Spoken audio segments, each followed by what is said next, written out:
On va parler d'un sujet absolument fascinant aujourd'hui, le réglage des modèles d'intelligence artificielle. C'est un défi énorme, un vrai casse-tête, même pour les plus grands spécialistes du domaine. Mais imaginez une seconde. Et si une IA pouvait faire ce travail mieux que n'importe quel humain? Voilà la question au cœur de tout. Une idée qui pourrait complètement transformer la façon dont on développe l'intelligence artificielle. On passerait d'un art presque manuel, d'un travail d'artisan, à une science. Une science automatisée et bien plus puissante. Bon, rentrons dans le vif du sujet. Un modèle d'IA, même le plus perfectionné qui soit, ne sert à rien sans les bons réglages. C'est comme avoir une voiture de Formule 1 avec des dizaines de potentiomètres, ces fameuses hyperparamètres. Si on ne trouve pas la combinaison parfaite, la voiture ne sort même pas du garage. Les méthodes qu'on utilisait jusqu'à récemment étaient, disons-le, assez peu efficaces. D'un côté, on a la recherche en gris. C'est de la force brute pure et dure. C'est comme essayer chaque clé d'un énorme trousseau une par une. C'est incroyablement lent et ça coûte une fortune en puissance de calcul.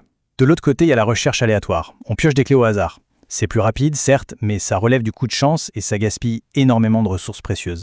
Face à ce gaspillage, la question s'impose d'elle-même. Comment peut-on passer de cette approche brutale à une véritable stratégie? C'est précisément là que les choses deviennent intéressantes. Et voici la réponse à la fois élégante et très intelligente. L'optimisation bayésienne. Il ne s'agit pas juste d'une nouvelle technique, non, c'est un changement complet de philosophie, une nouvelle façon d'aborder le problème. Ce qui est fou, c'est que l'idée de base n'est pas si nouvelle. Ses origines remontent à la recherche d'or. La technique du criageage a été mise au point pour prédire ou creuser pour trouver des minerais précieux sans avoir à retourner tout le terrain. Aujourd'hui, on applique cette même logique pour dénicher les pépites d'or dans les réglages d'une IA. Et voilà le point absolument central. Au lieu de tester à l'aveugle, l'optimisation bayésienne apprend de chaque essai. Chaque résultat, qu'il soit bon ou mauvais, lui donne une information cruciale pour faire un choix plus malin la fois d'après. D'accord, mais alors, comment cette intelligence fonctionne-t-elle en pratique? Eh bien, le processus repose sur deux composants clés qui travaillent main dans la main. Le premier élément, c'est le modèle de substitution. Pensez-y comme une carte géologique.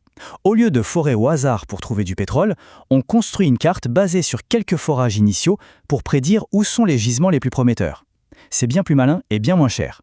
Et c'est une carte très spéciale. Elle n'indique pas seulement les zones qui ont l'air prometteuses, mais aussi celles où elle est incertaine, où elle manque d'informations. C'est comme si la carte disait « Ici, je suis assez sûr du résultat, mais là-bas, c'est un territoire complètement inconnu ». Cette distinction est fondamentale pour la stratégie. C'est là qu'intervient le deuxième composant, la fonction d'acquisition. C'est le cerveau de l'opération. C'est elle qui analyse la carte du modèle de substitution et qui décide où forer au prochain tour pour maximiser les chances de succès. Et pour prendre sa décision, elle doit gérer un arbitrage constant. D'un côté, l'exploitation, aller tester une zone déjà connue pour être bonne, en espérant trouver encore un peu mieux. De l'autre, l'exploration, oser s'aventurer dans une région totalement inconnue de la carte. C'est risqué, mais c'est peut-être là que se cache le jackpot. Cet équilibre intelligent rend la méthode si puissante. Alors, jusqu'où peut aller cette stratégie? Passons maintenant à l'épreuve de vérité, la confrontation entre cet algorithme et l'intuition d'un expert humain. Cette citation est tirée de l'article de recherche qui a tout changé. L'objectif était clair, il ne s'agissait pas seulement d'égaler l'humain, mais de le dépasser. Le test a eu lieu sur une tâche vraiment difficile, régler 9 paramètres différents pour un réseau de reconnaissance d'images. Un expert avait déjà passé un temps fou à trouver manuellement une configuration très performante pour ce modèle précis. Et le résultat est juste sans appel. Le modèle réglé par l'expert, après des semaines de travail, a atteint un excellent taux d'erreur de 18%.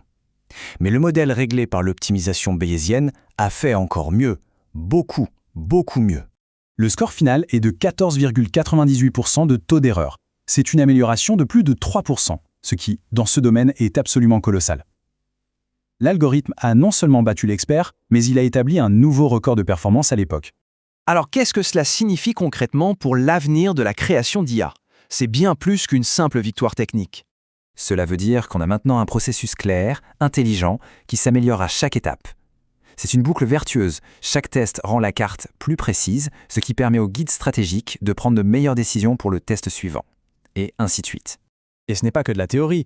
Les chercheurs ont adapté la méthode pour le monde réel.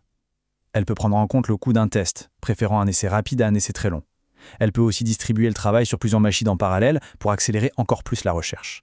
En résumé, voilà le gain. Alors que les anciennes méthodes exigeaient un nombre très élevé d'évaluations coûteuses, l'optimisation bayésienne obtient des résultats supérieurs avec un nombre d'évaluations très faible car chaque essai et choisis intelligemment. Tout cela nous amène à une question finale fascinante. Si des tâches techniques comme le réglage sont automatisées et même surpassées par l'IA, le rôle de l'expert humain évolue.